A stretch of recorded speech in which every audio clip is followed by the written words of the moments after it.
ओम शांति। दिव्य ध्येय की और तपस्वी जीवन भर अविचल चलता है। सज धज कर आए आकर्षण, पग पग पर झूमते प्रलोभन, होकर सबसे विमुख बटोही पथ पर संभल संभल बढ़ता है। जीवन भर अविचल चलता है। दिव्य ध्येय की और तपस्वी जीवन भर अविचल चलता है।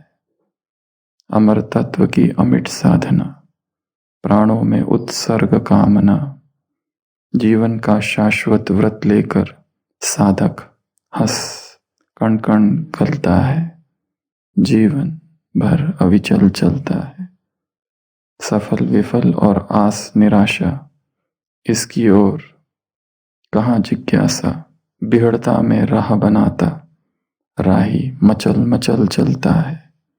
जीवन भर अविचल चलता है। पतझड़ के झंझावातों में, जग के घातों प्रघातों में, सुरभि लुटाता सुमन सिहरता, निर्जनता में भी खिलता है। जीवन भर अविचल चलता है। दिव्य ध्येय की और तपस्वी जीवन भर अविचल चलता है।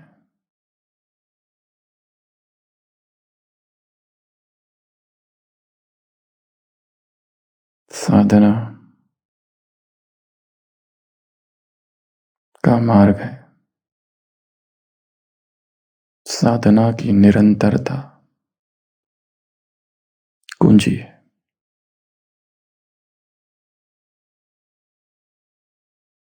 साधना खंडित ना हो, सतत साधना, साधना का सातत्य एक दिन उस गंतव्य तक पहुंचाएगा। और साधना सूक्ष्म है।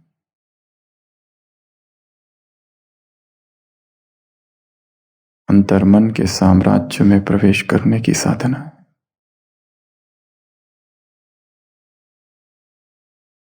छुपे हुए भाव, दमित भावनाएं, सप्रेस्ड इमोशंस,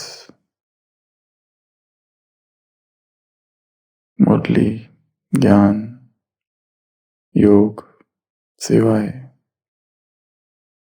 इन सब ने ऊपर ऊपर की सफाई तो कर दी,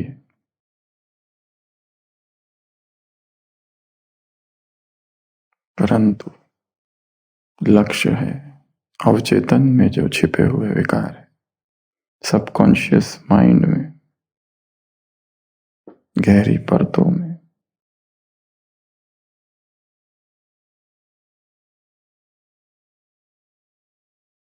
जो डीपली बैठे हुए संस्कार है, उन तक पहुंचना, उनको देखना, उनको जानना, उनको समझना,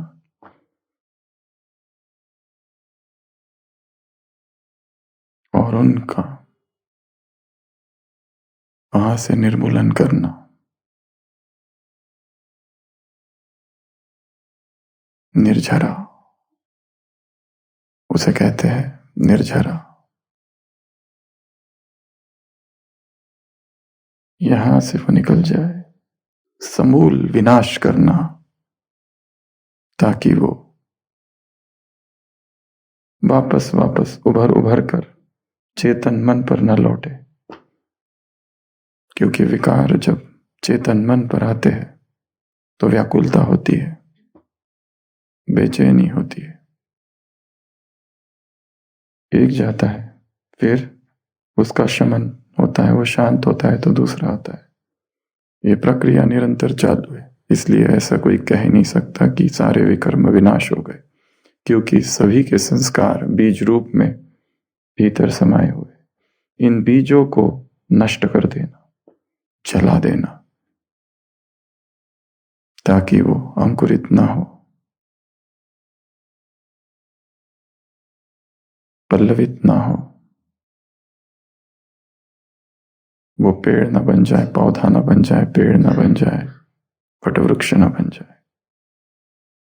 तो साधना बहुत सूक्ष्म है, अत्यंत सूक्ष्म। बाहर से स्थूल रूप दिखाई दे रहा है, परंतु काम सबकॉन्शियस माइंड पर हो रहा है, क्योंकि वो अज्ञात क्षेत्र, अननोन टेरिटरी को छेड़ा है, जिसमें सब कुछ सुरक्षित रूप से समाया हुआ था। और ऊपर एक संतुष्टता थी कि सब कुछ ठीक चल रहा है, ज्ञान चल रहा है, योग चल रहा है, अमृत वेला चल रहा है, मुरली चल रही है। परंतु सफाई केवल ऊपर ऊपर की हो रही थी, भीतर की नहीं। भीतर तो भय है, भीतर तो एंजाइटी है, भीतर तो बेचैनी है। हजारों प्रकार के भय, बेचैनियां अंदर छिपी हुई है।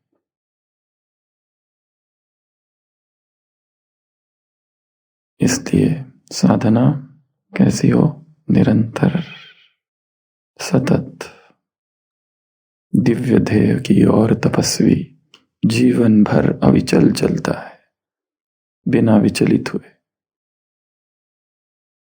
और विचलित करने वाली बहुत सी चीजें आएगी। सज धज कर आए आकर्षण, पग पग पर झूमते प्रलोभन, होकर सबसे विमुख बटोही, हे बटोही, हे पथिक, हे राही। होकर सबसे विमुख बटोही, पथ पर संभल संभल बढ़ता है। प्रलोभन बहुत है, जीवन भर अविचल चलता है। अमर तत्व की अमिट साधना, प्राणों में उत्सर्ग कामना। कामना है उत्सर्ग की। उत्सर्ग अर्थात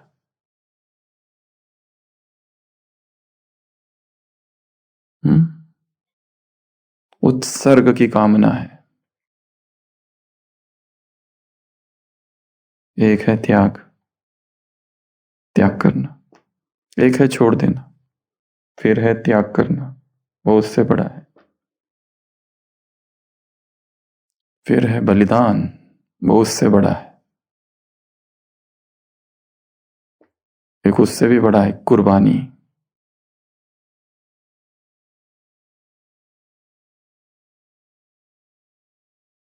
और एक उससे भी बड़ा है उत्सर्ग, सर्वस्व सहा करना।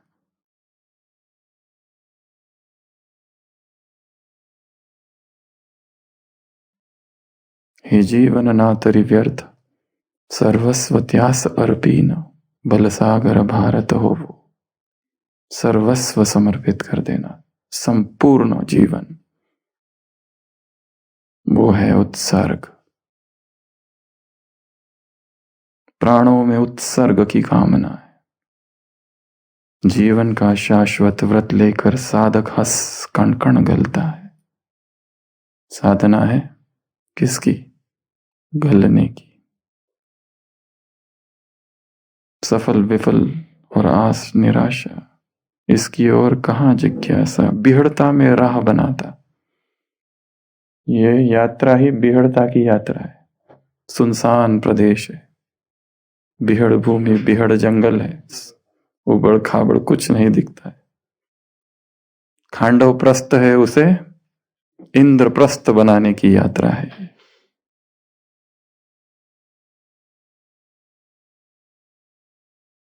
राही मचल मचल चलता है, जीवन भर अविचल चलता है। पतझड़ के झंझावातों में, जग के घातों प्रतिघातों में, सुरभि लुटाता सुमन सिहरता, निर्जनता में भी खिलता है। जीवन भर अविचल चलता है, दिव्य ध्येय की और तपस्वी। तो लक्ष्य ऊंचा है, ध्येय बहुत ऊंचा है और दिव्य है, इसलिए निरंतरता कुंजी है। इस ज्ञान को समझना है, इस ज्ञान को धारण करना है, इस ज्ञान को स्मृति में रखना है, इस ज्ञान को जीवन में लाना है, इस ज्ञान का स्वरूप बनना है। इस ज्ञान को सिखाना भी है। आज की मुरली सिखाओ तो वो समझ जाएंगे, सिखाने से समझेंगे।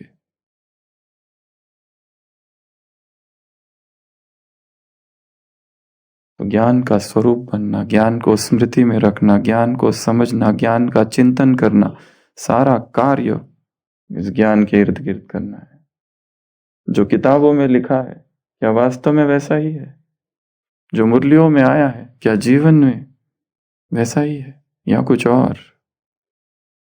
दो वाइल्ड लाइफ फोटोग्राफर्स जंगल में फोटो खींचते खींचते भटक जाते, बिहड़ जंगल, और वहां पर अचानक उनके सामने एक शेर आ जाता है।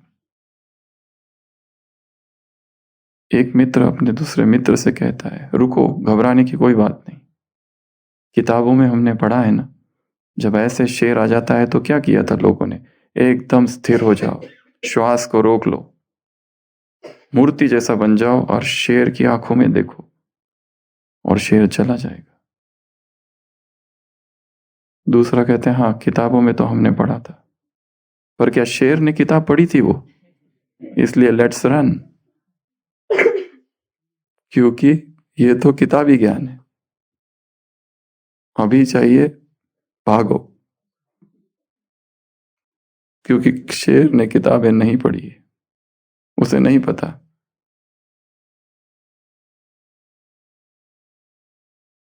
इसलिए किताब का ज्ञान किताब का ज्ञान है। जब तक वो जीवन में नहीं दिखता, हम उसको कंफर्म करें। प्रमाणित होना चाहिए वो। मुरलियों में तो आ चुका है, अव्यक्त वाणियों में आ चुका है, परंतु प्रमाण है जीवन में जब उतरता है, हम देखते हैं ऐसा लिखा है और हमने ऐसा किया, और भगवान ने कहा था ये परिणाम मिलेंगे। अगर वो परिणाम नहीं मिल रहा है तो या तो ज्ञान ही गलत है या हमारे पुरुषार्थ में कमी है। दो ही संभावना है। यदि हम सोचते हमारा पुरुषार्थ संपूर्ण है तो जरूर ज्ञान में त्रुटि है।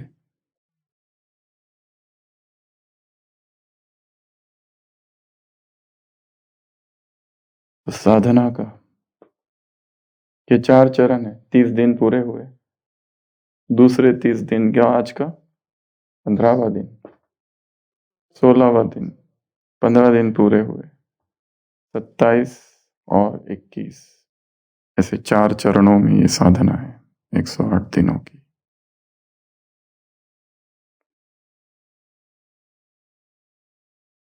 इस प्राणिक जीवन के 3 चरण हैं जिसकी आज चर्चा हम करेंगे।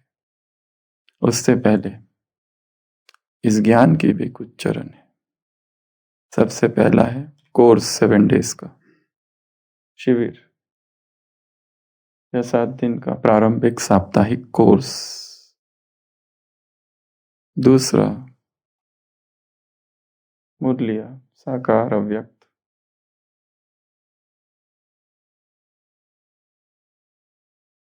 यहाँ ज्ञान और गहरा होता है।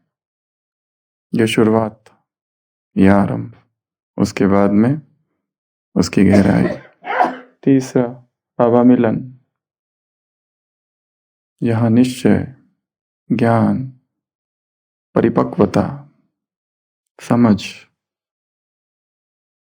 और गहरी होती है। हाँ ये आ गई ना। तो निश्चय, ज्ञान यहाँ पर और गहरा होता है। चौथा भट्टी करना, ज्ञान की भट्टियाँ, योग की भट्टियाँ, चाहे सेंटरों पर या फिर मधुबन में रिट्रीट सेंटर्स पर। इन भट्टियों में पहली बार अनुभव होता है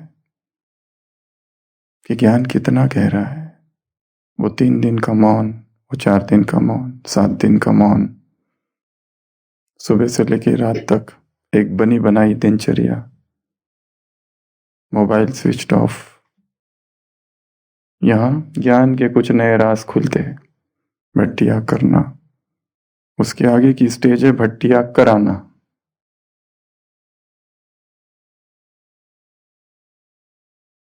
यहाँ पर लोगों के अनुभव पता चलते हैं और स्वयं में छिपे हुए अहंकार का साक्षात्कार होता है।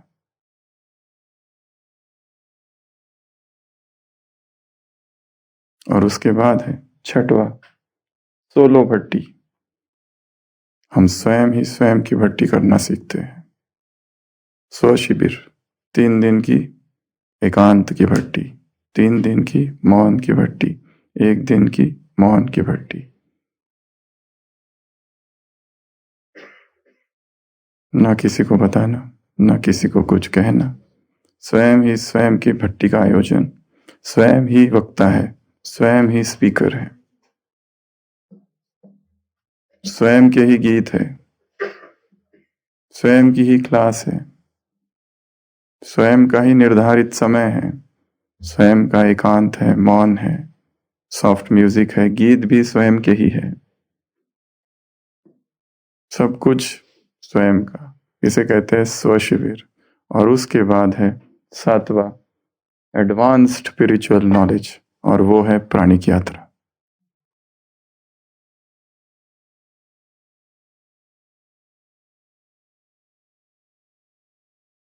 जहां हम 7वें चरण में ये सब कुछ कर चुके हैं और अब प्रवेश कर रहे सबसे भीतर अपने अवचेतन मन की गहराई में। और उसका संबंध हम पा रहे हैं किन किन चीजों से? ऊर्जा से। ये 7वां चरण है ऊर्जा के जगत में प्रवेश। यात्रा तो, और इस यात्रा में कोई अभी पहली ही स्टेज पर है, कोई दूसरी, कोई तीसरी, कोई चौथी, कोई पांचवी, कोई यहां आकर फिर पहली, ऊपर नीचे ऊपर नीचे, और इस अंतिम स्टेज में भी ऊपर नीचे ऊपर नीचे। इसलिए दिव्य देह की और तपस्वी अविचल चलता रहता है, निरंतर चलते रहना है। किसी को ये पता ही नहीं कि ये भी एक स्टेज है। ये भट्टिया जैसे यही सब कुछ है, परंतु ये भट्टिया है ही नहीं जिसको हम भट्टी कह रहे हैं। भट्टिया अर्थात कंप्लीट लॉकडाउन। वैसी भट्टिया अभी तक हुई नहीं। भट्टी अर्थात सबसे पहले कम से कम लोग, 10 लोग, 15 लोग, 30 लोग, बस। भट्टी अर्थात बस एक जगह पर, एक क्षेत्र पर लॉक्ड, कहीं निकलेगा नहीं कोई। भट्टी अर्थात टोटल साइलेंस। भट्टी अर्थात कोई इलेक्ट्रॉनिक्स नहीं। भट्टी अर्थात कोई क्लास नहीं उसमें, ज्यादा से ज्यादा एक क्लास बस। आर्य मौन, कंप्लीट मौन। ये जब होगा तो समझना वो भट्टी है। अभी जो चल रहा है वो वाणी विलास है या बुद्धि विलास। कनरस है उसमें, गीत है उसमें, संगीत है उसमें, आवाजें है उसमें, भोजन है उसमें, क्या कुछ है। वो सब कुछ बाह्यमुखी बना रहा है। रियल भट्टी है साइलेंट रिट्रीट, जहां कोई वक्ता नहीं है, जहां सब मौन में है, जहां सब चुप है और मुख्य प्रकृति के सानिध्य में, खुले में। वो है रियल भट्टी। और इस दृष्टिकोण से कहीं ना कहीं हम सब भटक गए। तो प्राणिक यात्रा के का आज का 46वां डे। अचानक कोई बीच में आके बैठ जाए तो कुछ भी समझ में नहीं आएगा, और यहाँ क्या चल रहा है और किस तरह की बातें हो रही है, इसलिए नॉट अलाउड। क्योंकि ये साधना गहरी साधना है। अब तक जो कुछ सुना है 45 डेज में, जिन्होंने खुद पर प्रयोग किए होंगे, उन्होंने जाना होगा कि कुछ तो गहरा हो रहा है और बहुत डीप हो रहा है, जो अब तक नहीं हुआ था।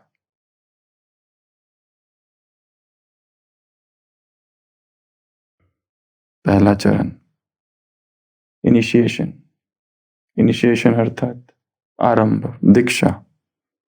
दूसरा फेज, इन तीनों फेज से सबको गुजरना है।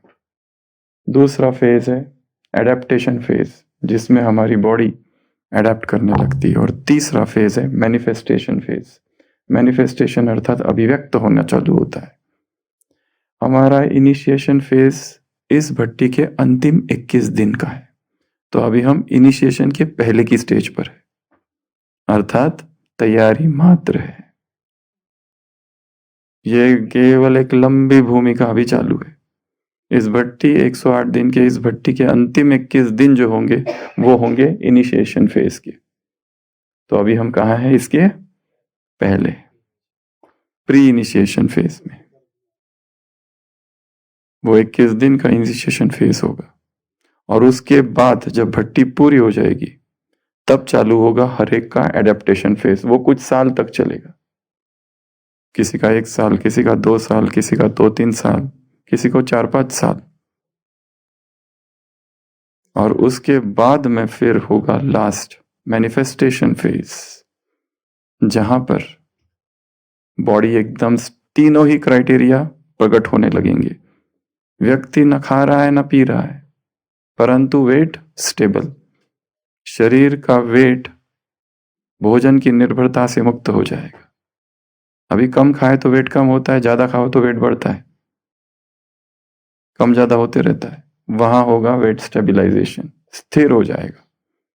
व्यक्ति संपूर्ण ऊर्जा पर स्थिर होगा, ऊर्जा बहने लगेगी, प्राणिक सेंटर्स खुल जाएंगे। दूसरा, एनर्जी लेवल बहुत हाई रहेगी, कोई थकान नहीं। और जो भी हमने दिव्य शरीर की चर्चा की वो सब कुछ दिखाई देने लगेगा कि ऐसा हो रहा है। साइंस क्या कहता है और ये क्या कहता है? साइंस कहता है इतनी कैलोरीज चाहिए, 2000 कैलोरीज चाहिए। यहाँ व्यक्ति 10 कैलोरीज, 100 कैलोरीज, 200 कैलोरीज या 1000 कैलोरीज और एकदम ऊर्जावान है। 1000 कैलोरीज बस। साइंस एक्सेप्ट नहीं करता है इसको।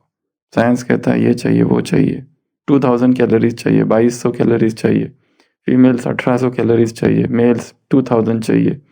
यहाँ व्यक्ति 100 कैलोरीज 200 कैलोरीज पर है साइंस की भाषा में, परंतु संपूर्ण ऊर्जावान है, शक्तिशाली है, सब कुछ कर रहा है जैसे बाकी लोग करते, परंतु हंगर सेंसेशन से परे निकल गया है। भूख 3 लोगों को नहीं लगती। पहला, जो रोगी होता है, शरीर से रोगी होता है, बीमार है, वो कहते हैं भूख लगने की दवाइयाँ दो। उनको दवाइयों की आवश्यकता है, वो देनी पड़ती है। शारीरिक रोगों से बीमार है इसलिए भूख नहीं लगती है।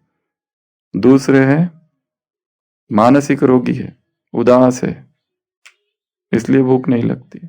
और तीसरा है अब्रधारियन, अयोगी। योगी भूख से परे निकल चुका है, विजय प्राप्त कर लिया। ये यात्रा तीसरी यात्रा है। ये रुग्ण होने की यात्रा नहीं है जिसमें व्यक्ति को भूख ही नहीं लगती है। वहां तो उसको देना पड़ता है टॉनिक्स ताकि भूख लगे, क्योंकि शरीर में विकार है, शरीर में टॉक्सिन्स भरे है, इसलिए भूख नष्ट हो गई है। वहां तो भूख लगनी चाहिए। भूख लगना स्वास्थ्य का लक्षण कहा जाता है, कड़ी भूख लगना। ये सबसे परे की यात्रा है, ये योगी की यात्रा है, जहां योगी इन छोटी छोटी सब अवस्थाओं से बाहर निकल जाता है। डिपेंडेंसी उसकी बाहर के किसी भी पोषण पर नहीं रहती, वो प्राण ऊर्जा से जीता है। यह है थर्ड फेज, प्राणिक यात्रा का तीसरा चरण, जहां पर उसके सारे बेनिफिट्स उसको दिखाई देने लगते हैं। और तीसरा, नींद आधी हो जाती है पुरस्कार के रूप में। तो ये जो 3 क्राइटेरिया जब फुलफिल हो गए तब तीसरी अवस्था आएगी। पहला, वेट स्टेबल। अभी थोड़ा सा भी कम किया डाइट तो क्या होता है? वेट प्रभावित होता है, तुरंत कम होता है, घटता बढ़ता है, घटता बढ़ता है, घटता बढ़ता है। यहां पर Cosmos will decide your weight, अपने आप स्टेबल होगा, पहला क्राइटेरिया। दूसरा criteria, energy levels very high, बहुत हाई लेवल में थक गया हूं, मुझे थकान आती है, और शरीर संपूर्ण रोगों से मुक्त होगा। शरीर सभी रोगों से मुक्त। और धीरे धीरे जब शरीर मुक्त होगा तो शरीर पवित्र तो आत्मा अपने आप पवित्र होगी। शरीर तापमान के प्रभाव से मुक्त हो जाएगा। अभी शरीर में टॉक्सिन्स जितने भरे उतनी ज्यादा ठंडी लगती है। तीसरा, नींद हाफ। ये 3 क्राइटेरिया है ब्रदारियन लाइफस्टाइल के। ये मैनिफेस्ट होने लगेंगे, पर ये कब? तीसरी अवस्था में। उसके पहले से कुछ साल गुजरने पड़ेंगे बीच में, किसमें? एडेप्टेशन फेज में। इसमें वेट कम ज्यादा होते रहेगा, परंतु व्यक्ति यही भूख से मुक्त हो चुका है। पर हाँ, यहाँ सोशल बॉन्डेजेस है। समाज, क्योंकि जिस समाज में वो रहता है, जीता है, वहां की मर्यादा है, इसलिए उसको खाना पड़ता है सोशल इवेंट्स में। परंतु वो खाता है इसलिए नहीं कि उसे भूख है, सोशल रीजंस के लिए। पर वो मुक्त है, उसके शरीर को चाहिए नहीं, क्योंकि मन ही मुक्त हो चुका है इन वासनाओं से। यह है सेकंड फेज। और पहली फेज है इनिशिएशन फेज, जो हम करेंगे अंतिम 21 दिन इस भट्टी के। और अभी हम कहाँ हैं? उसके पहले वाली फेज पे, प्री इनिशिएशन फेज। क्योंकि ये सारा ऑपरेशन चल रहा है सबकॉन्शियस माइंड का। इतना गहरा ऑपरेशन है ये। और ऑपरेशन जब होता है तो क्या लगता है वहां पे? लाल बत्ती। रिश्तेदारों को अलाउड है क्या अंदर? कोई अलाउड नहीं है, अकेले का ऑपरेशन है ये। आत्मा पर चिरा लगाना है। यहाँ पता नहीं इसमें से क्या क्या निकल के आ जाएगा। इतना पस पीप जन्म जन्म की वासनाएं, घृणा, नफरत, ईर्ष्या, भय, क्रोध, काम, क्या क्या भरा है इसमें, हमें ही पता नहीं क्या निकलने वाला है। बस अब चीरा लगाना है। चीरा लगते ही अचानक कई बार ऑपरेशन में लोग सरप्राइज हो जाते हैं, जो सोनोग्राफी में नहीं दिखा, जो सीटी स्कैन में नहीं दिखा, एक्चुअल जब ऑपरेशन होता है और पेट खोला जाता है तो कुछ और ही निकल के आता है। इसलिए पेट को कहा जाता है पेंडोरास बॉक्स। मेडिकल साइंस में पेंडोरा बॉक्स अर्थात वो एक बॉक्स था कि जिसमें अजीबोगरीब चीजें निकलती है, कुछ भी निकल सकता है। इसके लिए पेट को पेंडोरास बॉक्स कहते हैं। सर्जन ने सीटी स्कैन कराया, ये सोनोग्राफी कराई, उसमें ये सब है, और सोचता है अभी ऑपरेशन करूं। ऑपरेशन करने खोलता है तो दिखता है कुछ और ही है। ये तो उसमें इतनी छोटी गांठ दिखी थी, इसमें इतनी बड़ी गांठ, कुछ के कुछ निकलता है। Pandora's box. उसी तरह सबकॉन्शियस माइंड भी पेंडोरास बॉक्स है। इस आत्मा पर चिरा लगाना है तो कितना एकांत चाहिए, और कितना मौन चाहिए, और कितनी एकाग्रता चाहिए, और अकेले की क्रिया है ये। शल्य क्रिया हो रही है, सर्जिकल स्ट्राइक। बड़ा गहरा और डीपेस्ट ऑपरेशन है ये चेतना का। इसलिए दिव्य ध्येय की और तपस्वी अविचल बढ़ते रहता है। हे बटोही, चलते जा। सबसे गहरी चेतना पर, सबसे गहरे आसक्ति पर हाथ डाला है, जिस पर कुंडली मार कर बैठे थे। अब बाकी सब करेंगे, इसको हाथ मत लगाना। बस इसको जैसा है वैसा ही रखेंगे हम। बाकी ज्ञान करेंगे, तपस्या करेंगे, योग करेंगे, सोमान लेंगे, भट्टी करेंगे, कराएंगे सब, पर ये वाली जो चीज है ये मेरी सबसे प्रिय है, इसको हाथ मत लगाना। बस ये जो है वही रहेगी, और वो है भोजन।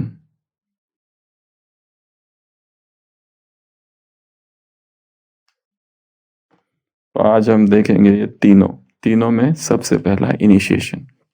इनिशिएशन अर्थात दीक्षा। इनिशिएशन अर्थात दीक्षा। ये एक दीक्षा जो ली जाती है ना, गुरु से दीक्षा लेते हैं, तो कितनी बड़ी प्रक्रिया मानी जाती है, कितना बड़ा उसको महत्व होता है संसार में।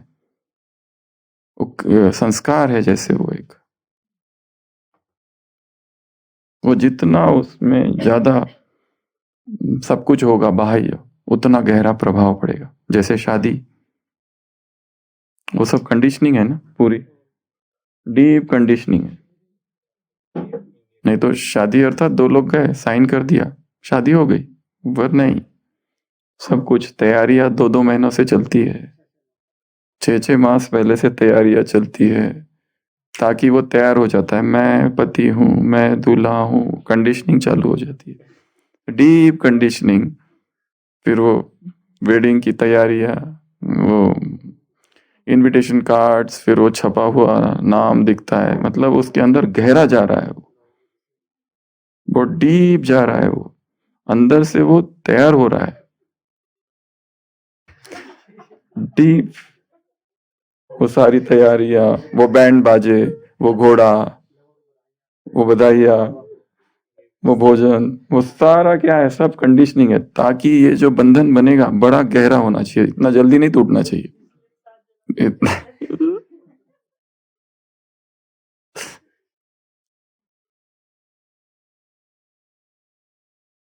पति पत्नी दोनों प्रार्थना करते हैं।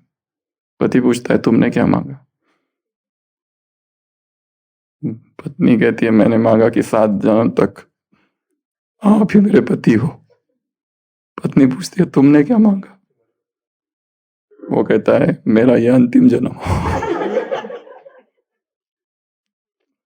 तो ये सब कंडीशनिंग है। उसी तरह से दीक्षा जो होती है, इनिशिएशन जो होता है, बड़ा ही सेक्रेट प्रोसेस है। समर्पण, अगर देखा जाए तो समर्पण समर्पण हो गए, समर्पण खत्म। पर नहीं, क्या किया जाता है? Grand celebration. क्यों? ताकि वो गहराई में चला जाए कि अभी हम संपूर्ण स्वाहा हो चुके हैं इस कंडीशनिंग के लिए। नहीं तो दादियों के समय ऐसा कुछ हुआ था क्या? समारोह कुछ नहीं, वो ऑलरेडी कंडीशन थी। तो ये सारी कंडीशनिंग है। उसी तरह पहली स्टेज है इस यात्रा में इनिशिएशन, दूसरी एडेप्टेशन, और तीसरा है मैनिफेस्टेशन, अभिव्यक्त होने लगता है वो सब कुछ। तो फर्स्ट स्टेज है इनिशिएशन। अब इसकी अलग अलग प्रोसेसेस है, और वर्तमान समय जो सबसे प्रसिद्ध है पर अभी कोई यूज नहीं करता है उसको, या फिर वो रिजेक्ट हो चुकी है वो प्रोसेस, जिसकी शुरुआत इससे हुई थी 21 दिन की प्रोसेस, 21 डेज इनिशिएशन प्रोसेस, जसमोहिन्स 21 डेज इनिशिएशन प्रोसेस, या चार्मोइन हार्ले, उसकी ये 21 डेज की इनिशिएशन प्रोसेस थी, बहुत प्रसिद्ध। कई ये 90s में निकली ये प्रोसेस इनिशिएशन। मतलब ऊर्जा से हम कैसे जिए, इसमें हम कन्वर्ट हो जाते हैं इस प्रोसेस के बाद। परंतु बाद में इसके बहुत सारे दुष्परिणाम दिखाई देने लगे, इसलिए इसको रिजेक्ट कर दिया गया। कई लोगों की मृत्यु हो गई, 1-2 लोगों की, जिन्होंने गलत तरीके से करी ये प्रोसेस। इसके बाद इसके लिए आज के युग में ये प्रोसेस कोई भी नहीं करता है। तो फर्स्ट प्रोसेस है, 16 प्रकार की विधियां है। एक प्रोसेस है पहली, 21 दिन की प्रोसेस। इसकी डिटेल में हम बाद में जाएंगे। इस 21 दिन में वो लोग क्या करते हैं, जो ये गए थे, जैसे कहा ये प्रोसेस इज डेंजरस, आजकल कोई नहीं करता है ये, पर पहले ये बहुत चलती थी 90s में जब ये निकली, बहुत सारे लोगों ने किया, और आज भी कोई कोई करते हैं ऐसा, थोड़ा मॉडिफिकेशन के साथ। इस प्रोसेस में एक गाइड की आवश्यकता होती है, आपको एक प्रोटेक्टेड एटमॉस्फेयर में रखा जाता है। अगर 10 लोग कर रहे हैं तो 10 लोगों का एक गाइड रहेगा, वो उनकी देखभाल करेगा, उनका सब कुछ, उनको जो चाहिए वो लाके देना वगैरह, केयर टेकर, एक सेवाधारी हमारी भाषा में। हाँ, एक सेवाधारी लगता है इसमें। और एकदम संसार से दूर कहीं एकांत में किसी जगह पर यह प्रोसेस की जाती है, 21 डेज प्रोसेस। क्योंकि 21 डेज प्रोसेस के बाद फिर व्यक्ति को शाकाहारी भोजन की, फिजिकल फूड की आवश्यकता नहीं रहती। ये वो प्रोसेस है, ये दीक्षा है, ये इनिशिएशन कहते हैं इसको। इसके पहले 7 दिन बहुत हार्ड वाले होते हैं, निर्जला, ड्राई, ना खाना ना पीना। अगले 7 दिन जूसेस, वो भी डाइल्यूटेड 75%, उसके बाद 50% डाइल्यूटेड। पर देखा गया है जिन्होंने ये प्रोसेस की, सबके सभी उस स्टेज तक नहीं पहुंचे, कई लोग वापस ईटिंग की अवस्था में चले गए। इसलिए ये प्रोसेस आजकल कोई यूज नहीं करता। इसके बाद अभी जो प्रोसेसेस निकली है वो है दूसरी प्रोसेस। एक है 8 डेज की, 8 डेज की रिकार्डो आखी।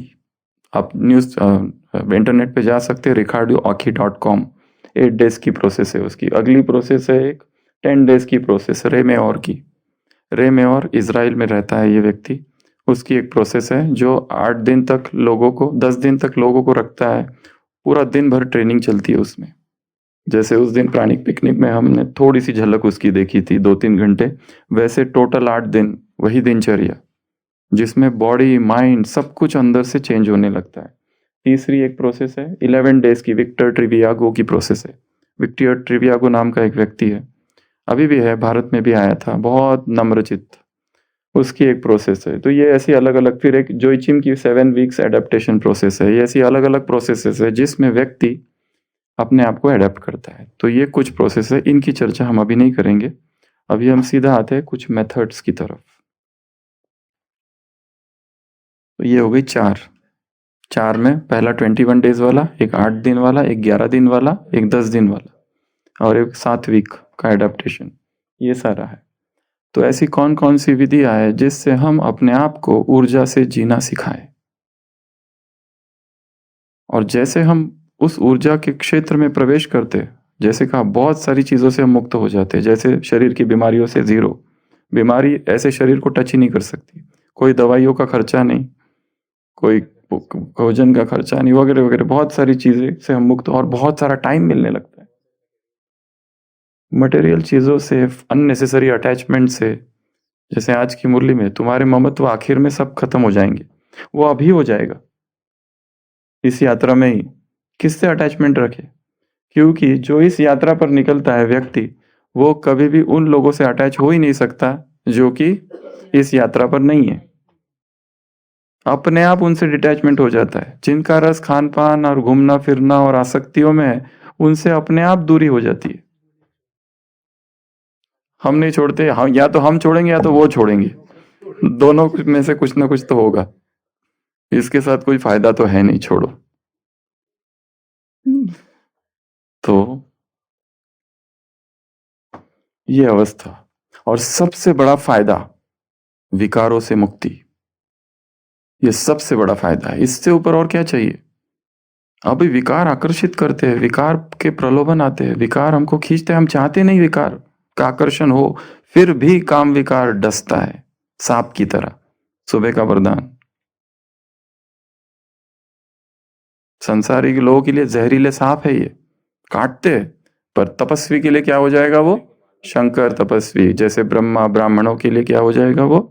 गले की माला। या फिर कृष्ण का स्टेज, डांस की स्टेज, स्थिति ही स्टेज है।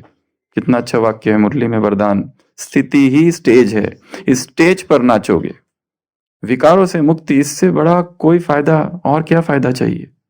इस यात्रा में काम तो कर रहे हैं भोजन और ऊर्जा पर मिल क्या रहा है? विकारों से मुक्ति। अब वो उत्तेजना ही खत्म हो चुकी है, न उदासी, न ईर्ष्या, न घृणा, न भय, न चिंता, और अचानक संपूर्ण ब्रह्मचर्य प्रकट हो रहा है। ब्रह्मचर्य और ब्रह्माचर्य अपने आप, ये बहुत बड़ी अवस्था है। तो ये धीरे धीरे होगा। तो हम सब इस यात्रा पर है। ये मत समझना कि हम इस यात्रा के बारे में बता रहे तो हमें सब कुछ हो गया है। हम सभी, we are in the same boat, same, सारे एक दूसरे के सहारे, ऊपर नीचे होते रहेंगे। तो बनना है शंकर तपस्वी जिसके गले में सांप है, सुबह का वरदान। तो कुछ मेथड्स हम देखेंगे।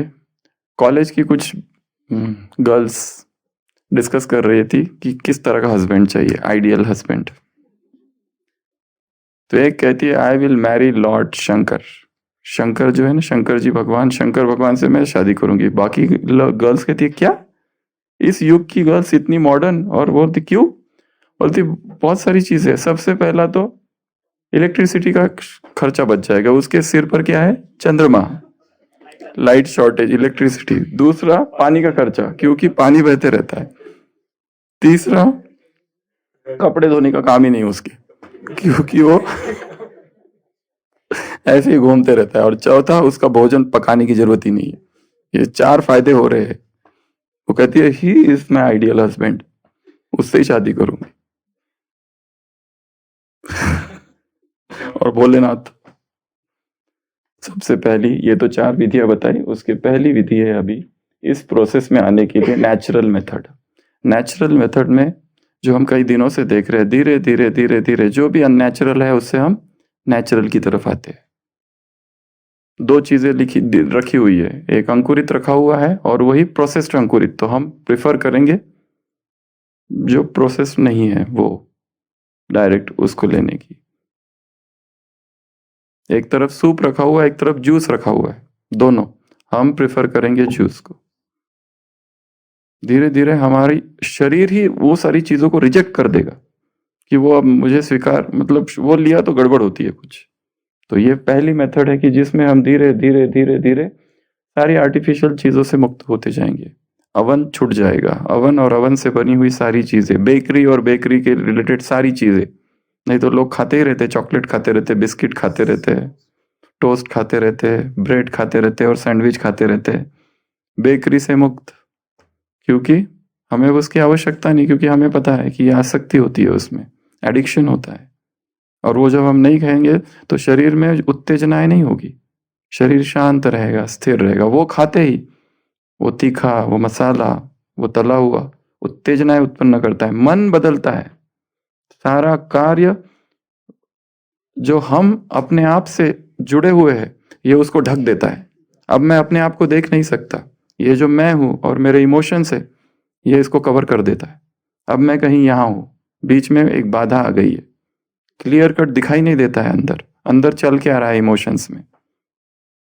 तो ये जो पहली स्टेज है इनिशिएशन की, इसमें 4 प्रकार के हमारे जो शरीर है, physical body, emotional body, mental body और स्पिरिचुअल बॉडी, इसमें बैलेंसिंग चालू होगा धीरे धीरे। अभी सब इम्बैलेंस है, कहाँ क्या होता है कुछ समझ नहीं आता है। इमोशंस, अचानक से कोई नया इमोशंस आ जाता है, हम सोचते हैं आया कैसे, और फिर हम सोचते हैं हाँ ये पुराना संस्कार है वगैरह वगैरह, बट काम नहीं कर पाते डायरेक्ट उस पर। डायरेक्ट काम करने की विधि है ये नेचुरल, ये पहली विधि, पहली अर्थात कितनी, इसके पहले वो 3-4 बताए, उसमें ये वो डेज वाली वो हम बाद में देखेंगे। तो फर्स्ट नेचुरल, दूसरी मेथड है, फर्स्ट मेथड नेचुरल मेथड, दूसरी मेथड है स्पिरिचुअल मेथड। स्पिरिचुअल मेथड, कई लोग संसार में इस अवस्था तक पहुंचे स्पिरिचुअल मेथड से। प्रभु प्रेम इतना भरा था उनके अंदर कि उनको ये सब खान पान और ये सब चीजों में कोई आसक्ति खत्म हो गई। भोजन भवन भलो नहीं लागे, मीरा की अवस्था है ये। उसको कुछ इंटरेस्ट ही नहीं रहा स्पिरिचुअल पर। ये अवस्था में सब लोग जाए बड़ा मुश्किल है, इसलिए इतना प्रेम चाहिए प्रभु के प्रति। जैसे उस पार्वती का प्रेम था, बैठ गई, जब तक महादेव आंखें नहीं खोलेंगे मैं यहां से हिलूंगी नहीं। पार्वती की साधना है महादेव को पाने की, बहुत गहरी साधना है। और वो साधना शक्ति और शिव के मिलन की साधना है, क्योंकि पार्वती है शक्ति, शिव है महादेव है शिव। वो इतना जल्दी प्रकट नहीं हुए शिव उसके सामने, क्या कुछ करना पड़ा पार्वती को, सब कुछ। एक बार तो मर चुकी थी सती में, पर यहाँ पर पार्वती से महादेव तक की जो यात्रा है शिव की, ये शक्ति की शिव की तरफ की यात्रा है। उसने जो जो तपस्या की वो सारी तपस्या, ऐसा अमिट प्रेम, ऐसा अथाह प्रेम चाहिए, तब उसका सब कुछ छूट जाता है बाहर का। वो करता नहीं है, वो उसे तो पता भी नहीं प्राणिक लिविंग क्या होता है, ये ब्रदरियन क्या होता है, उसका स्वतः ही छूट गया, उसको इंटरेस्ट ही नहीं है ये सब चीजों में। ये संतों के जीवन में देखा गया है, मीरा के जीवन में देखा है, कबीर के जीवन में देखा गया है, कई कई सारे संतों के, सेंट निकोलास के जीवन में देखा गया है कि इनको इतना आगे बढ़ गई है प्रभु प्रेम में। क्राइस्ट क्राइस्ट चैतन्य महाप्रभु के जीवन में देखा गया, निरंतर कृष्ण कृष्ण कृष्ण कृष्ण कृष्ण कृष्ण, दूसरा कोई चिंतन ही नहीं है। इतना गहराई में अंदर चले गए ये लोग, ऐसा कोई अभी वर्तमान में तो होगा ही नहीं शायद। इतनी प्रभु प्रेम की प्यास, इतना प्यार उससे कि उसके अतिरिक्त तो कुछ अच्छा नहीं लगता, ये संसार बिल्कुल अच्छा नहीं लगता। केवल बस उसकी याद, 8-8 10-10 घंटे बैठ जाते, जैसे योगी बैठते थे तपस्या में, उनको कुछ याद नहीं रहता है। ये सेकंड मेथड है इस अवस्था तक पहुंचने की। तीसरी method, third method, alternate method. इसमें व्यक्ति उपवास का मार्ग अवलंबन करता है, एक दिन खाता है एक दिन नहीं खाता है, उसको कहते हैं FM, फास्टिंग मील। फिर कई मास तक ये चलाता है, एक दिन खाएगा एक दिन, सबसे पहले शुरुआत में हफ्ते में एक दिन कुछ ना खाना ना पीना, इसकी आदत डालनी है। ये तो शुरुआत है, हफ्ते में एक दिन, ये तो सबको करना ही चाहिए, साइंस भी इसको सपोर्ट करता है। अभी तो हफ्ते में एक दिन पूरा डाइजेस्टिव सिस्टम को रेस्ट देना है, अगर बीमारियों से छूटना है तो। ये तो जरूरत है रिसेट, इसको ऑटोफेजी कहते हैं। और इसके लिए अभी अभी 2-3 साल पहले जापान के एक डॉक्टर को इसके नोबेल प्राइज मिला इस नए सिद्धांत को संसार में लाने के लिए। इसको कहते हैं ऑटोफेजी। ऑटोफेजी अर्थात जब सेल जो होता है हमारे, वो उसको कुछ भी खाना पीना नहीं मिलता तो उसके अंदर जो डेड सेल है उसको रिसाइकल करता है और बाहर फेंक देता है, और अपने आप शरीर की बीमारियों से ठीक होता है शरीर। वो कहता है कम से कम 16 घंटे भी किए हफ्ते में एक बार तो भी हो ये काम चालू हो जाएगा। ऑटोफेजी, इस पर नोबेल प्राइज मिला, इतना बड़ा काम किया। ये लेटेस्ट इन्वेंशन, अभी अभी की डिस्कवरी है 2-3 साल पहले। तो ये तो अब साइंस भी मानता है उसको कि हफ्ते में एक दिन ऐसा हो जिस दिन हम अपने आप को फुल रेस्ट दे, कंप्लीट रेस्ट। और जो एकदम नहीं दे सकते 24 आवर्स, उनके लिए चालू करो 10 घंटे से। रात को 8 बजे खाया, अब अगले 8 बजे तक कुछ ना खाना ना पीना। फिर इस पर थोड़ी ग्रिप आ गई, फिर उसको 1-1 घंटे से थोड़ा बढ़ाओ, 13 घंटा करो। पहले 10 घंटा, फिर 12 घंटा, फिर 13, फिर 14, फिर 15, फिर 16 घंटे तक आ जाओ। हर दिन 16 घंटा, ना खाना ना पीना, 8 आवर्स विंडो, इसको कहते हैं इंटरमिटेंट फास्टिंग। फिर धीरे धीरे 24 आवर्स तक आओ, फिर हफ्ते में एक दिन 24 आवर्स ड्राई। फिर धीरे धीरे जैसे जैसे ग्रिप आने लगती है तब व्यक्ति फिर हफ्ते में 2 दिन, हफ्ते में 3 दिन, और फिर ऑल्टरनेट डे, एक दिन खाता है एक दिन नहीं खाता, एक दिन खाता है एक दिन नहीं खाता है। यहां से ये ऑल्टरनेट डे, फिर धीरे धीरे एक दिन खाएगा 2 दिन नहीं खाएगा, FMM, फिर FMM, फिर एक दिन खाएगा 3 दिन नहीं खाएगा, F3M, फिर धीरे धीरे हफ्ते में 2 बार, फिर हफ्ते में 1 बार, फिर जिस दिन निश्चित करेगा कि ये मेरे खाने का दिन है मंडे। ऐसे कई सारे लोग हैं आज वर्तमान में जो केवल सैटरडे संडे खाते हैं, बाकी दिन नहीं खाते। इसको वो इंटरमिटेंट फास्टिंग कहते हैं। उनका ये है इंटरमिटेंट फास्टिंग, हफ्ते वाला। और कभी कभी ऐसा होता है जो उन्होंने खाने का दिन निर्धारित किया था मंडे, वो भूल गया तो अभी छोड़ देते हैं, वो कहते हैं अब अगली बार देखेंगे। धीरे धीरे इससे ही मुक्त, और उनके पास टाइम इतना बच जाता है, नॉवेल्स लिखते हैं, कंप्यूटर पर काम करते हैं, रिट्रीट्स करते हैं, पैसा कमाते हैं, बिजनेस करते हैं, संसार के काम करते हैं। क्योंकि मेजर जो टाइम था खाना पीना और ये सब में ज्यादा अब बच गया सारा, और नींद ही कम हो गई है। जागते रहते, रात में 2 बजे तक जागते, 4 बजे उठ जाते, फिर काम करना चालू करते। और जरूरी नहीं है ये लोगों का लक्ष्य कोई अध्यात्म है, ये संसारी लोग हैं। सोचो अगर कोई आध्यात्मिक पुरुषार्थी ये करे तो सारी अव्यक्त मुरलियां ऐसी होगी मुट्ठी में, पंजे में, टाइम ही टाइम है। ये एक मेथड है, इसको कहते हैं ऑल्टरनेट मेथड। अगली मेथड है कॉन्शियस ईटिंग। कॉन्शियस ईटिंग ये मेथड इंडिपेंडेंट मेथड्स है, ये सारी अपने आप में इंडिपेंडेंट, जो हमको उस लक्ष्य तक ले जाएगी। कॉन्शियस ईटिंग की मेथड क्या है? धीरे धीरे इसमें सब, जैसे भोजन है, सबसे पहला कारण है खाने का हमारे सप्रेस्ड इमोशंस। जैसे किसी की पत्नी मर गई, दुख आ गया जीवन में, जाके दारू पी लेता है, किस लिए? भूलने के लिए। उसी तरह भोजन हमको हमारे दुखों को भुला देता है, वो वही काम करता है जो दारू, सिगरेट, बीड़ी, एंटरटेनमेंट, फिल्म, 3 घंटा मूवी देखते हैं, क्या होता है 3 घंटा में? भूल जाते हैं। परंतु केवल भूलता है टेम्पररी, बाद में फिर आ जाता है कुछ क्षणों के लिए। उसी तरह ये भी है, फूड कवर्स द इमोशंस को ढक लेता है। तो यहां पर भी थाली सामने है, तो कॉन्शियस ईटिंग अर्थात पूछो ये क्या है, क्यों खा रहा हूं, अपनी चेकिंग करो ऊपर से नीचे तक, बॉडी स्कैनिंग। कोई इमोशंस के वजह से खा रहा हो, अभी किसी ने डिपार्टमेंट में इंचार्ज ने डांटा है तो रूम पे आने के बाद बेचैनी है, अब बेचैनी को कैसे मिटाए? खाओ।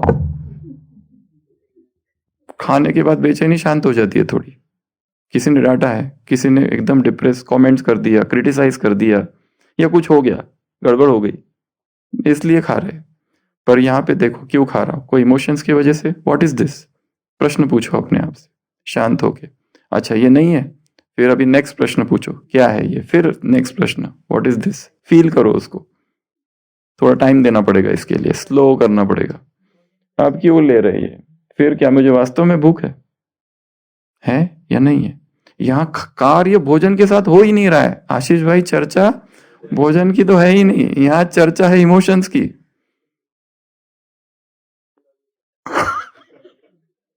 इमोशंस, यहाँ हम इमोशंस को समझने की कोशिश कर रहे हैं। मेरे अंदर जो इमोशंस का हलचल, तूफान, भूचाल मचता है, अचानक स्पर्ट होता है इमोशंस का, कुछ समझ नहीं आता ये हो क्या रहा है। उन इमोशंस को यदि समझना है तो उसमें जो फूड मिक्स्ड है उस फूड को जैसे ही निकालेंगे फिर इमोशंस दिखाई देने लगते हैं, अच्छा ये है, अभी तो दिखाई नहीं दे रहा है क्योंकि फूड मिक्स्ड है।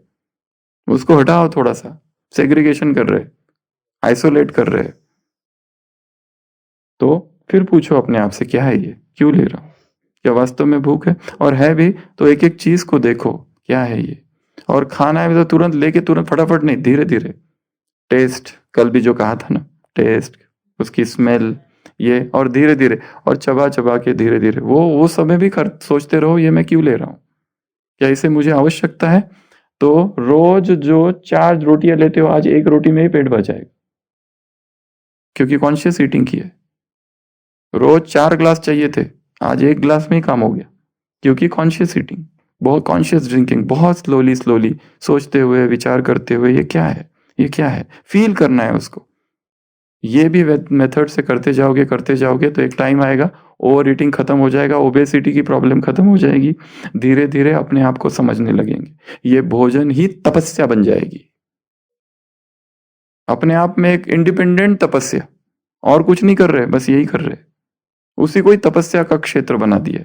इसको कहते हैं कॉन्शियस ईटिंग। ये भी एक विधि है उस प्राणिक लिविंग की 4th स्टेज तक पहुंचने की, 4th लेवल तक पहुंचने की। नेक्स्ट है फोर्स्ड।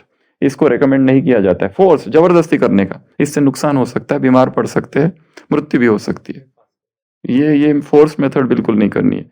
जबरदस्ती करते कई लोग कि हमें तो बनना है, इसने किया ना, देखा देखी, इसने किया मैं भी करूंगा। अरे ये तुम क्या खाते हो, सबसे पहला आप प्रश्न यही पूछते हैं आके, ये क्लास होने के बाद, आप क्या खाते हो, बस ये पहला प्रश्न है। तुमको क्या करना है, हर एक को अपना मार्ग ढूंढना है, किसी की देखा देखी कुछ नहीं करना है, क्योंकि हर एक का शरीर अपना है, हर एक के शरीर की आवश्यकता है, अब तक जो बचपन से कंडीशनिंग की है उस शरीर की, उसी अनुसार वो चलेगा। उसको अचानक अगर कुछ दूसरा दे दो तो भयंकर परिणाम हो सकते हैं। इसलिए कई लोग सीधा, जिनका फटाफट वेट लॉस हो रहा है, वो सब गलत मार्ग पर है, they all are on the wrong path, वो इस मार्ग पर है ही नहीं। गाल अंदर चले गए, 4 किलो वजन, 6 किलो वजन कम हो गया, ये सब इस मार्ग पर तो नहीं है, वो अपना कुछ और करे। हाँ, उनको शरीर के फायदे मिलेंगे जरूर, कोई बीमारी होगी तो उससे छूटेंगे, पर इस मार्ग पर वो नहीं है, ये मार्ग ही दूसरा है। यहाँ तो वेट स्टेबिलाईजेशन होना चाहिए। थोड़ा सा जाएगा पर एकदम नहीं। फिर उसके बाद में, तो ये मेथड है सडन। उसके बाद में अगली मेथड है ट्राइंग की मेथड। ट्राइंग अर्थात प्रयत्न करते रहना। उसमें ऐसा करता है व्यक्ति, ये सब करता है, फास्टिंग वेस्टिंग, वेट कम हो गया तो फिर डरता है, फिर वापस आ जाता है, सब खाना चालू करता है, और जब वजन और बढ़ता है तो बोलते हैं अरे ये तो ज्यादा हो गया, फिर छोड़ता है, फिर आता है। ये प्रयत्न करते रहो तो भी होगा फिर एक दिन। ये भी अप डाउन वाला मार्ग है। इसमें 4 दिन करता है, बहुत नशा नशा में क्लास बेस सुन के एकदम जूस, आज से ये सब बंद, जूस, और जूस में शाम को वेट चेक करता है, अगले दिन 2 किलो कम, हटाओ ये सब, और सीधा 4 किलो बढ़ा देता है एक ही दिन में। तो ये सब करने वाले, इसको कहते हैं ट्राइंग मेथड, जिसमें व्यक्ति एक एक्सट्रीम से दूसरे एक्सट्रीम में घूमते फिरते पेंडुलम की तरह इधर उधर होते रहता है कुछ साल तक, 2-3 महीना, फिर कच्चे पे आता है, रॉ लेता है, और फिर सारे लोग उसकी, क्या हो गया, एक बार चेकिंग करा लो, टीबी जैसा दिख रहे हो तो, कैंसर तो नहीं हो गया, खाते पीते घर के दिखने चाहिए, हठी योग, नाम मत खराब करो मधुबन का। तो ये सब उसमें से, फिर ये सब खटाखट सब बंद, और फिर सब कुछ खाता है, और फिर एक दिन डॉक्टर के पास रहता है, डॉक्टर कहता है अरे तुम्हारा कोलेस्ट्रॉल भी बढ़ गया, तुमको शुगर भी आ गया है बॉर्डर पे, बीपी भी ज्यादा है। वो कहता है बस बस बस, एकदम आज से सब बंद, फिर से उस तरफ आ जाता है, फिर सब स्टेबल हो जाता है, फिर रिपोर्ट्स नॉर्मल आ जाते हैं, डॉक्टर कहते हैं अब सब कुछ ठीक चल रहा है, ठीक चल रहा है, डॉक्टर से सर्टिफिकेट मिल गए, अब बाय बाय, अब देखेंगे डॉक्टर को बाद में, अब ये वापस अपनी वो दिनचर्या, वो ग्रुप, वो टोली कहाँ चली गई, वो जो दोस्त थे पुराने खाने पीने वाले साथी, उनको तलाश करता है, आज फिर क्या बनाएंगे दोपहर को, आज फिर शाम का क्या प्रोग्राम है, फिर वापस चालू। तो ये इसको कहते हैं ट्राइंग मेथड, पर इससे भी बनेंगे, ये भी पहुंचाएगा। अगली मेथड है अल्केमिकल मेथड। अल्केमिकल मेथड बहुत डेंजरस है, इसमें कुछ केमिकल्स यूज किए जाते हैं जिससे सन्यासी लोग यूज करते थे, जिससे भूख ही खत्म हो जाती है, पर वो जैसे ही वो मिलेगा नहीं तो भूख लगेगी। वो एक मेथड है, इसको गोल्ड, कई सारे ऐसे सब्सटेंसेस है, कुछ ऐसे केमिकल्स होते हैं, जड़ी बूटियां होती है, वो खाओ तो भूख ही नहीं लगती, भूख खत्म। वो मेथड सन्यासी यूज करते हैं, इसको कहते हैं अल्केमिकल मेथड। अगली मेथड है साइंटिफिक मेथड। साइंटिफिक मेथड में व्यक्ति ढूंढते रहता है, साइंटिफिक लिटरेचर खोज करता है कि क्या क्या साइंस कहता है। कैलोरी रिस्ट्रिक्शन आजकल बहुत चल रहा है, calorie restrictions, vegan body building, दूध के प्रयोग नहीं यूज करना, वीगन पर बॉडी बिल्डिंग करो, प्लांट बेस्ड बॉडी बिल्डिंग पर किताबें आ गई है। क्योंकि देखा गया है जो लोग, क्योंकि जिम में जाते ही सबसे पहले क्या कहते हैं, 8 बार खाना है तुमको, और जिम आने से पहले खाना है, जिम के बाद खाना है, फिर 11 बजे खाना है। 8, हमने भी करके देखा, 8 टाइम्स मील करके देखा। माय गॉड, 3 दिन में पूरा नर्क था, एक दिन में 8 बार खाना, ये करके भी देखा क्या होता है, लेट अस सी। क्योंकि जिम वाले कहते हैं ऐसा करो तो तुम्हारी बॉडी बनेगी, बॉडी ये तो पूरा जहर बन गया, वो उतना ही खाते हैं, पर 40 उम्र के बाद फिर उनको सारी बीमारियां चालू हो जाती है, हार्ट ब्लॉक होता है, सब चालू होता है। वो कहीं न्यूज़पेपर में नहीं आता है उनका, वो वाले ये वाले फोटो आते हैं, पर वो वाले नहीं आते बाद के। क्योंकि क्या क्या कचरा भर के रखा है, बॉडी फूलती है उसमें, मसल्स ऐसे बड़े बड़े, पर अंदर टॉक्सिन्स। इसलिए वो मेथड नहीं है। इस मेथड को क्या कहा जाता है, साइंटिफिक मेथड। उसके बाद में अगली मेथड है हिप्नोटिक मेथड, हिप्नोसिस। व्यक्ति को हिप्नोसिस किया जाता है या खुद को हिप्नोसिस करता है, मुझे इसकी आवश्यकता नहीं, मुझे उसकी आवश्यकता नहीं, ये मेरी पत्नी नहीं है, ये मेरा पति नहीं, जैसे वो कहानी में बताया था, ये है हिप्नोटिक मेथड। उसके बाद में है फिर सन गेजिंग, वो हमने देखा, वो इंडिपेंडेंट मेथड है, अपने आप करते जाओ, भूख धीरे धीरे कम हो जाएगी। सन गेजिंग बेस्ट मेथड है। तो ऐसी ये कितनी हो गई टोटल, 16। 10 पहली जो 4 थी वो। तो सबसे पहली मेथड है 21 डे प्रोसेस, उसकी चर्चा हम बाद में करेंगे। सेकंड मेथड है 8 वाली, 8 दिन, 10 दिन, 11 दिन, ये हो गई। फिर 7 वीक एडेप्टेशन, ये 5, और ये बाकी बची हुई natural, spiritual, sudden, forceful, hypnotic, conscious, trying, philosophical, और सन गेजिंग और एल्केमिकल। तो ये सारी अलग अलग विधियां हैं संसार में जो बताई हुई है। और एक लास्ट मेथड है अपनी खुद की, ये सब हटाओ, अब खुद क्रिएट करो। क्योंकि हम अपने आप को जितना जानते हैं और कोई नहीं जानता। हम, मुझे पता है मेरी क्या क्या आसक्तियां है, मुझे पता है मुझे कब क्या चाहिए क्या नहीं चाहिए। तो अपनी मेथड खुद ही बनाना, ये सबसे बेस्ट मार्ग है। किसी को भी कॉपी नहीं करना है, किसी की देखा देखी नहीं करनी है, खुद डिसाइड करो कि अभी मुझे ये लेना है, मैं इसकी जगह क्या लेके देखूं। रोज ये चाहिए मुझे 8 बजे, लेट अस सी कि आज मैं ये ना लेके, चाय ना लेके, ग्रीन टी लेता हूँ, हर्बल टी लेके देखता हूँ क्या होता है। अगले दिन देखा, अरे ठीक रहा सब, कोई क्रेविंग नहीं हुई, ठीक है, मैं उस टी को रिप्लेस कर रहा हूँ हर्बल टी से। फिर देखा हर्बल टी को अब मैं रिप्लेस करके देखता हूँ लेमन वाटर से, नींबू पानी और शहद, ये भी ठीक चला, कोई प्रॉब्लम नहीं हुआ, सेफ, मैं सेफ हूँ, आगे बढ़ो। रोज ये खाता हूँ, आज मैंने देखा सलाद ले लिया बहुत सारा, उसमें आलू बिल्लू डाल दिए, पेट भर गया, ठीक हूँ, आई एम सेफ। तो एक एक्सपेरिमेंट किया खुद पर। ऐसे रोज एक्सपेरिमेंट करते जाना, ये है अपनी मेथड। तो ये सबसे पावरफुल मेथड है। तो इस मेथड से भी ज्यादा कॉन्फिडेंस आता है, क्योंकि हमारी अपनी इजाद की हुई है ये। तो कोई भी मेथड करो, पर करना जरूर है। क्योंकि लक्ष्य क्या है हमारा, ये है ही नहीं ऊपर ऊपर का, लक्ष्य है सबकॉन्शियस माइंड में प्रवेश। क्योंकि ये करते करते इमोशनल डिटॉक्स होगा, जो अंदर के इमोशंस है वो बाहर निकलेंगे। मेंटल डिटॉक्स होगा, जो डीप संस्कार है वो बाहर निकलेंगे। स्पिरिचुअल डिटॉक्स होगा, ये सब कुछ होगा, और इतना गहराई तरीके से होगा, इतना डीप होगा कि हमको आश्चर्य होगा हम कर कुछ रहे और हो क्या रहा है। काम तो भोजन को बदला, पर निकल रहा है काम वासना। हमारा युद्ध हो रहा है, किसी व्यक्ति के प्रति 10 साल पहले जो घृणा थी वो बाहर निकल गई, वो निकल रहा है। हमको पता चलेगा कि अभी तक थी हमारे अंदर, और ये भोजन ने उसे ढक रखा था। इसलिए ये मार्ग बड़ा गहरा है। दिव्य देह की ओर तपस्वी अविचल, जीवन भर अविचल चलना है, सज धर कर आएंगे आकर्षण, पग पग पर झूमते प्रलोभन, होकर सबसे विमुख बिटोई, बटोही पथ पर संभल संभल बढ़ता है, जीवन भर अविचल चलता है। तो आज अपने ऊपर खुद प्रयोग करना, थोड़े थोड़े छोटे छोटे प्रयोग करना, अपनी मेथड खुद इजाद करना, बनाना। ओम शांति।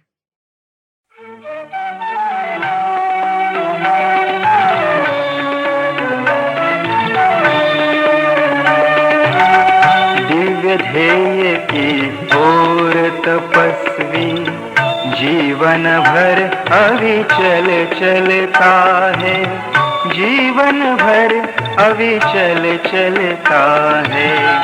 दिव्य ध्येय की ओर तपस्वी जीवन भर अविचल चलता है, जीवन भर अविचल चलता है।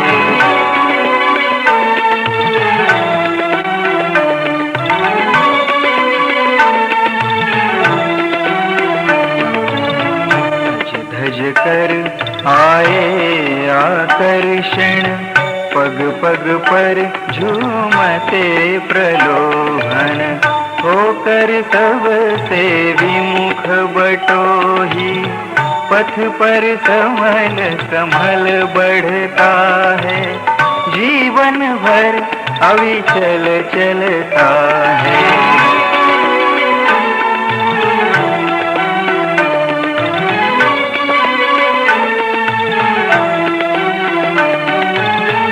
अमर तत्व की अमिट साधना, प्राणों में उत्सर्ग कामना, जीवन का शाश्वत व्रत लेकर साधक हंस कण कण गलता है, जीवन भर अविचल चलता है।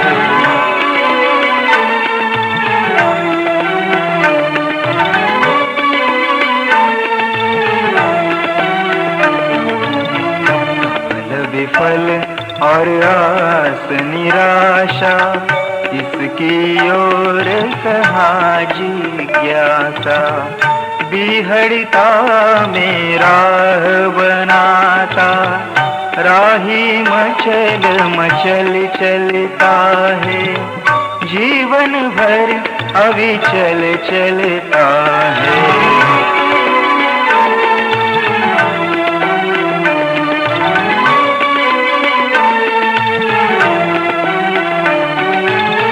पतझड़ के झंझावातों में, जग के घातों प्रतिघातों में, सुर भी लुटाता सुमन सिहरता, निर्जनता में भी खिलता है, जीवन भर अविचल चलता है। दिव्य ध्येय की ओर तपस्वी जीवन भर अविचल चलता है, जीवन भर अविचल चलता है, जीवन भर अविचल चलता है, जीवन भर अविचल चलता है।